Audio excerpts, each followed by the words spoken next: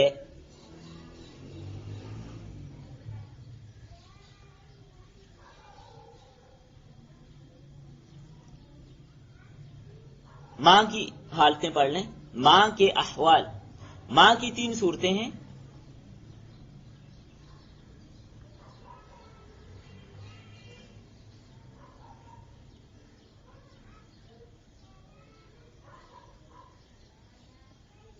ماں کی 3 صورتیں،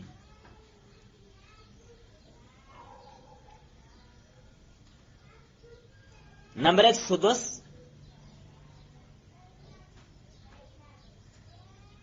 یعنی چھٹا ایسا۔ چھٹا ایسا کب ملتا ہے؟ میت کا بیٹا بیٹی پوتا پوتی موجود ہوں،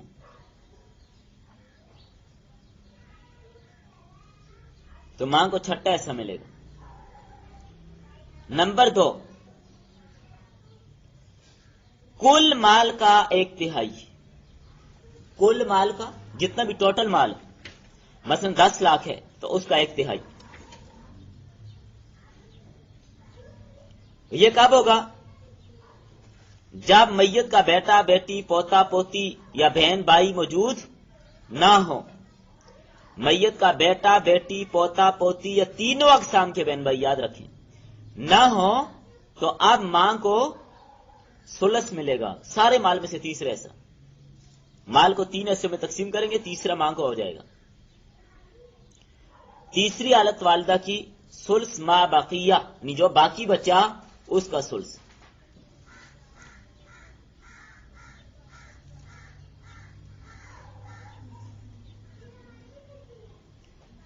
اب دیکھیں اس کو میں الگ الگ سمجھاؤں گا، ورنہ عموماً ایک ہی بات کر لی جاتی ہے، آپ کو سمجھ نہیں آئے گی، میں الگ الگ سمجھاؤں گا۔ مرنے والی عورت ہے، مرنے والی میت کون ہے؟ غور توجہ ہوگی تو بات سمجھ آئے گی۔ میت عورت ہے، یعنی عورت فوت ہو گئی۔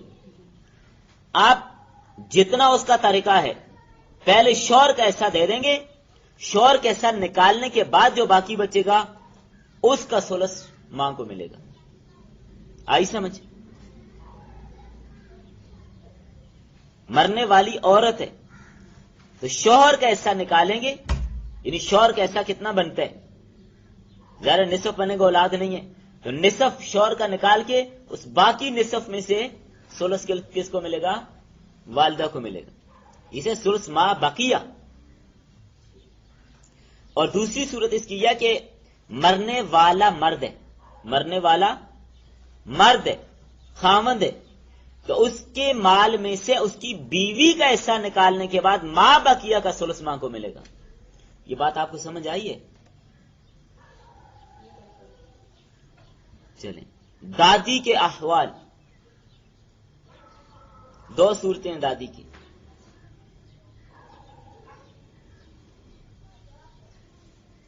نمبر 1، اگر کوئی رکاوٹ نہ ہو تو دادی کو چھٹا ایسا ملے گا۔ رکاوٹ کا مطلب بیچ کا کوئی قریب کا رشتہ دار، مثلا میت کا باپ موجود ہے تو دادی کو تو کچھ بھی نہیں ملنا۔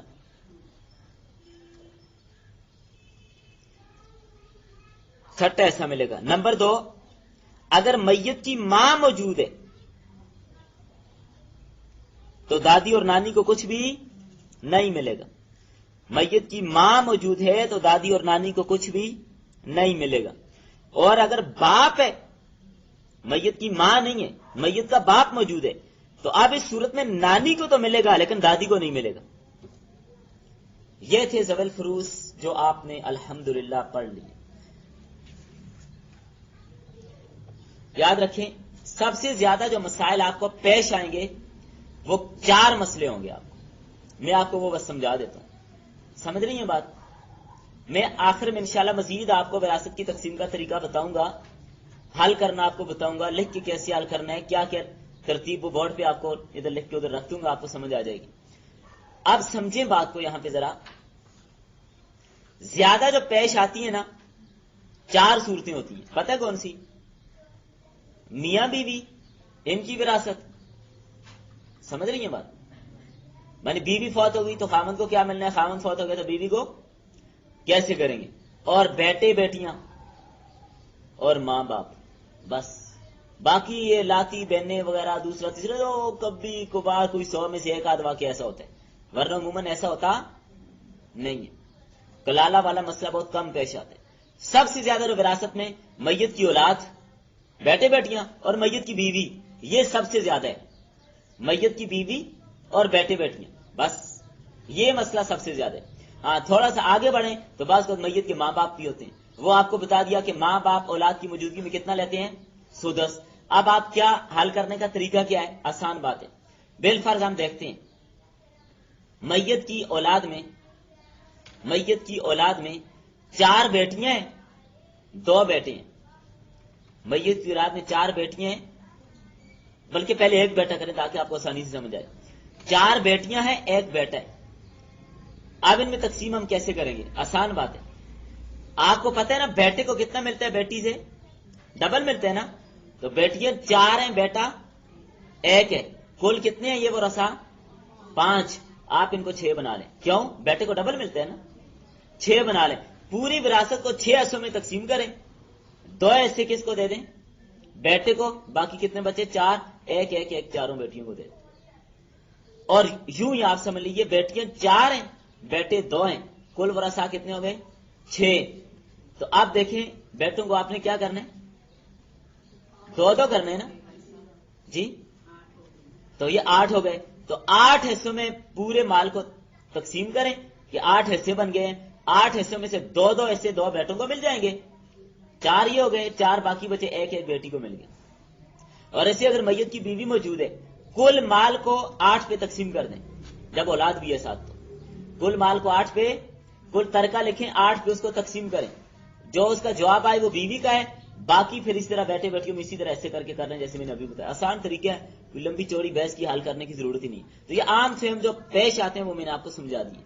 باقی انشاءاللہ ترتیب سے آخر میں کوشش کریں گے، اگر وقت رہا تو یہ سارے اصول، ترتیب، اسباب کون بنتے ہیں، کیوں بنتے ہیں، کیوں کہتے ہیں، یہ تفصیل انشاءاللہ پھر کر لیں گے. بس کریں. چلیے اگلی آیت میں. اعوذ باللہ من الشیطان الرجیم، بسم اللہ الرحمن الرحیم. واللاتی، اور وہ عورتیں، یاتینا، جو کرتی ہیں، الفاحشہ، بے حیائی کا ارتکاب، من نسائکم، تمہاری عورتوں میں سے، فاستشہدوا، پس تم گواہ بنا لو، فاستشہدوا، پس تم گواہ بنا لو، علیہن، ان پر، اربعۃ منکم، 4 گواہ اپنے میں سے، منکم اپنے میں سے مطلب مرد. فَإِنْ شَهِدُوا، پس اگر وہ گواہی دیں، فَأَمْسِكُوهُنَّ، پس ان کو روک رکھو، فِي الْبُيُوتِ، گھروں میں، حَتَّى يَتَوَفَّاهُنَّ الْمَوْتِ، یہاں تک کہ ان کو اٹھا لے موت. یعنی ان کو اپنے گھروں میں بند رکھیں، باہر نہیں نکلنے دیں، موت تک گھر میں بند رکھیں اسے. او یجعل اللہ، یا بنائے اللہ تعالی، لہن، ان کے لیے، سبیلا، کوئی راستہ، یا بنائے اللہ تعالیٰ ان کے لیے کوئی راستہ. اب اس آیت کو سمجھے. پہلے ربط لکھیں. ربط گزشتہ آیات میں حدود اللہ سے تجاوز کرنے کا قانون بیان فرمایا گیا.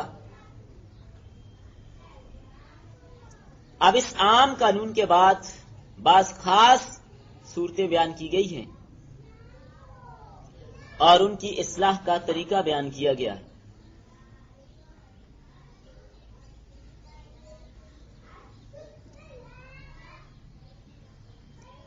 فرمایا تمہاری بیویوں میں سے جو عورتیں بے حیائی کی مرتکب ہوں تو اس فعل پر 4 گواہ شرط ہیں، 4 گواہ لازمی ہیں. ایک بھی کم ہوا تو اب ان گواہوں پر حد لگ جائے گی. وہ انشاءاللہ سورۃ النور میں تفصیل آ رہی ہے. اور وہ گواہ عاقل بھی ہوں، بالغ بھی ہوں، اور وہ چشم دید بھی ہوں، خود انہوں نے دیکھا ہو، اپنے عینی مشاہدے کو بیان کریں. یہ ساری شرائط ہیں. یہ نہیں کہ سنا کہ یہ ایسے ہوا ہے، اس کو کوئی گواہی نہیں کہتے اس معاملہ میں. تو فرمایا ان عورتوں کے لیے کیا ہے کہ ان کو گھروں میں بند رکھو، گھر سے باہر نہ نکلنے دو یہاں تک کہ موت ان کی عمر کو تمام کر دے. یا کوئی دوسری راہ ان کے لیے نکل آئے. اللہ تعالیٰ کوئی دوسری راہ مقرر کر دے، او یجعل اللہ لہن سبیلا، یا اللہ کوئی دوسری صورت بتا دے. جب تک کوئی دوسری صورت نہیں آتی، دوسرا حکم یا فیصلہ نہیں آتا، ان کو گھروں کے اندر قید رکھنے. مسئلہ سمجھیں، یہ حکم ابتدائی اسلام میں تھا کہ جس عورت پر بدکاری کی شہادت ثابت ہو جائے اسے گھر میں قید رکھا جائے تاکہ وہ گھر سے باہر نکلے ہی نہ. اور اس وقت تک جب یہ حکم تھا کوئی حد مقرر نہیں ہوئی تھی. بعد میں سورۃ النور میں حکم نازل ہوا. اس آیت میں جو بتایا، یا بنائے اللہ تعالیٰ ان کے لیے کوئی راستہ، او یجعل اللہ لہن سبیلا، کہ اللہ ان کے لیے کوئی اور راستہ نکالے. وہ راستہ سورہ نور میں آ گیا. وہ راستہ سورہ نور میں بتا دیا کہ شادی شدہ کی سزا سنگسار ہے اور غیر شادی شدہ کی سزا 100 کوڑیں. فَاجْلِدُوا كُلَّ وَاحِدٍ مِّنْهُمَا 100 جلدہ. یہ سب تب ہوگا جب ثابت ہو جائے گواہوں سے، اور وہ 4 گواہ مرد ہوں. عورتیں اگر 1,00,000 عورتیں بھی ہوں، 1,00,000 عورتیں اس بات کی گواہی دیں کہ ہم نے ایسے ایسے دیکھے، پھر بھی گواہی قبول نہیں ہوگی. اور مردوں کی جو گواہی قبول ہوگی اس کے لیے بھی شرائط ہیں. یہ نہیں کہ ہر غیرے کی گواہی قبول ہوگی، نہیں. جو مرد گواہ بن رہے ہیں اس معاملے میں، ان کے لیے شرط یہ ہے ان میں کوئی بے نمازی نہ ہو. اگر کوئی بلا عذر نماز کو چھوڑنے والے اس کی گواہی قبول، جو ننگے سر گھومنے والے اس کی گواہی قبول نہیں، کھڑے ہو کر کھاتا ہے گواہی قبول نہیں، جس کی داڑھی نہیں ہے گواہی قبول نہیں، جس پر زندگی میں ایک بار بھی جھوٹ بولنا ثابت ہو گیا کہ اس نے جھوٹ بولا تھا اس کی گواہی قبول نہیں، جس کے بارے میں ثابت ہو گیا یہ روزہ نہیں رکھتا گواہی قبول نہیں، اور جس کے بارے میں ثابت ہے یہ بلا عذر کے جماعت کے ساتھ نماز نہیں پڑھتا اس کی گواہی بھی قبول نہیں ہے، بلا شرعی عذر کے جمعہ نہیں پڑھتا اس کی گواہی بھی قبول نہیں ہے. تو گواہی تب قبول ہوگی جب باقی شرائط موجود ہو، پھر سزا نافذ ہوگی، اور سزا شادی شدہ کو سنگسار اور غیر شادی شدہ کو کوڑے. نبی صلی اللہ علیہ وسلم نے فرمایا، خذوا عنی قد جعل اللہ لہن سبیلا، اللہ نے ان عورتوں کے لیے راستہ نکال دیا، سنو مجھ سے، میں بتانے لگوں، لے لو مجھ سے وہ حکم. اور وہ آپ نے یہ بات بتا دی سورۃ النور کی آیت. اور یاد رکھیں یہ تفصیل دلائل کے ساتھ میں وہیں پر بات کروں گا جب ہم انشاءاللہ سورہ نور پڑھیں گے. انشاءاللہ سورہ نور میں دلائل کے ساتھ یہ بات کریں گے کیا رجم شریعت سے ثابت ہے یا نہیں. نبی صلی اللہ علیہ وسلم نے اس پر عمل کیا یا نہیں کیا، صحابہ کرام نے اس پر عمل کیا یا نہیں کیا، نبی صلی اللہ علیہ وسلم کے زمانے میں کتنے واقعات ہوئے آپ نے رجم کیا ہے. اور آج گاندھی اٹھے اور کہتے جی رجم اسلام میں کوئی چیز نہیں ہے، رجم نہیں ہے، کیونکہ حقیقت میں منکر حدیث ہے، ان چیزوں کو نہیں مانتا. تو بہرحال رجم کی آیات قرآن میں موجود تھی، بعد میں قرآن سے ان آیات کو تو نکال دیا، لیکن حکم اب بھی موجود ہے، حکم اب بھی موجود ہے. یہ تفصیل انشاءاللہ اپنے مقام پہ بات ہوگی. اب سوال یہ کہ 4 گواہوں کو حکم کیوں ہے؟ تو 4 گواہوں کو حکم اس لیے کہ معاملہ سنگین ہے. نازک معاملہ ہے. اور آپ یہ مسئلہ بھی اپنے پاس نوٹ کیجئے، حدود اللہ چھوٹی سی بیچ میں اگر کوئی بھی شبے والی بات آ جائے ساکت ہو جاتی. شبے والی بات آ جائے ہاتھ کیا ہو گئی؟ ساکت. مودودی صاحب نے ایک فتویٰ دیا تھا کہ آج کل سنسار کرنے کے بجائے گولی مار دی جائے. یہ غلط ہے، گولی مارنے کی اجازت نہیں ہے، سنسار ہی کیا جائے گا. گولی مارنے کی اجازت کیوں نہیں؟ دیکھیں میں یہ بتا رہا ہوں. عرض یہ کیا کہ حدود اللہ کیا ہوتی ہیں، یہ تفصیل انشاءاللہ سورہ نور میں ہی آئے گی، ویسے ضمن بیچ میں عرض کر رہا ہوں. حدود اللہ ذرا سا شبہ بھی آ جائے نا ساکت ہو جاتی. بالفرض 4 گواہیں، اب گواہوں نے جب دیکھا اتنی سخت سزا مل رہی ہے، کوئی ایک گواہ بھی بیچ میں کہتے جی میں نے جھوٹ بولا تھا، یا میں نے نہیں دیکھا تھا، یا میں نے ان سے سنا تھا، اب معاملہ ختم، ہاتھ کیا ہوگی؟ ساکت. لیکن اگر سنسار کرنا شروع کر دیا اس دوران بھی کوئی گواہ کہتے جی غلطی ہو گئی ہے، یہ ہوا نہیں تھا، میں نے ویسے ہی کہہ دیا، یا اپنی گواہی سے رجوع کر لیتے، تو اب حد ساکت ہو جائے گی، اس کو نہیں مارا جائے گا. لیکن اگر گولی مار دی تو گولی پہلے ہی لگی، کہاں نہیں ختم ہو گئی، اب کیسے ساکت ہوگی؟ بات سمجھ آ رہی ہے آپ کو؟ یہ مودودی صاحب نے بندوق سے شکار کرنے کا فتویٰ بھی غلط دیا تھا کہ بندوق سے اگر شکار کیا جائے تو وہ کیا ہوتا ہے؟ اگرچہ مر جائے حلال ہوتا ہے. غلط ہے، بندوق سے شکار کرنے سے شکار حرام ہو جاتا ہے. ہاں اگر بندوق سے آپ نے شکار کیا، ہرن کو مارا، خرگوش کو مارا، تیتر بٹیر کو مارا، زندہ حالت میں اس کو پکڑ لیا گیا تو اس کو ذبح کرنے حلال ہو جائے گا. لیکن بندوق سے آپ نے فائر کیا اور وہ مر گیا، اب وہ حرام ہو گیا. تیر کا مسئلہ اور ہے، وہ نوکدار چیز ہے، بارود نہیں اس میں، زہر نہیں اس میں، بارود اور زہر سے نہیں مارتا، تیر اس کو زخم کر کے مارتا ہے. جس لیے اگر بسم اللہ اللہ اکبر پڑھ کر پرندے پر تیر چلایا یا ہرن کو تیر مارا اور وہ لگا اور موقع پر مر گیا، اب وہ حلال ہے. یہ مسئلہ انشاءاللہ تفصیل کے ساتھ اپنے مقام پر سورۃ المائدہ میں آپ کو سمجھا دوں گا کہ جانوروں کا شکار کیسے کیا جاتا ہے، اور کتے یا چیل باز کا شکار کن کن صورتوں میں حلال ہوتا ہے، اس کے لیے کیا شرائط ہیں، اپنے مقام پر بات آ رہی ہے انشاءاللہ. تو میرے حل میں بس کرتے ہیں. اس آیت کی تھوڑی سی باتیں اور بھی ہیں، لیکن وہ اگلی آیت پڑھیں گے پھر اس کے ساتھ اس پر بات کر لیں گے. وہ اگلی آیت پڑھنے کے بعد ہی وہ مسئلہ حل ہوگا، پہلے نہیں ہوگا. چلیں، زیادہ جو تفصیلی باتیں تھیں وراثت والی وہ الحمدللہ آپ کے سامنے گزر چکی ہیں. اب آپ بتائیں آپ کو کچھ سمجھ